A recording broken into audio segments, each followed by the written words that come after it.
আসসালামু আলাইকুম। Hello everyone, আশা করি সকলে ভালো আছেন। আজকের টপিকটা অন্যরকম। এটা হচ্ছে শাকিব খানের আপকামিং মুভি বরবাদ।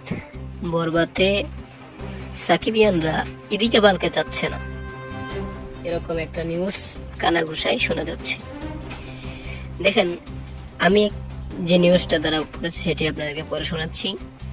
বরবাদ ছবিতে ইদিকা পাল নয়, সাকিবের বিপরীত পাকিস্তানি নায়িকা দেখতে চাই, এটা লিখেছে সাকিবিয়ানরা। তারপরে লিখছে, পাকিস্তানি বেশ কিছু জনপ্রিয় নায়িকা আছে যারা বাংলাদেশে তুমুল জনপ্রিয়, যেমন ডুরে ফিশান সেলিম, তারপরে আছে হানিয়া আমির, উইমনা জাইদি, তারপরে হিনা আফ্রিদি।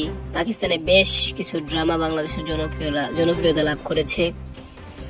শাকিব খানের নতুন প্রজেক্ট বরবাদে এদের যে কোনো একজনকে দেখতে চাই। ইদিকা পালের সাথে যেহেতু একটি কাজ হয়েছে, তাই তার সাথে কাজ করাই ভালো। সাকিবের প্রতিটা নতুন প্রজেক্ট নতুন মুখ দেখতে চাই।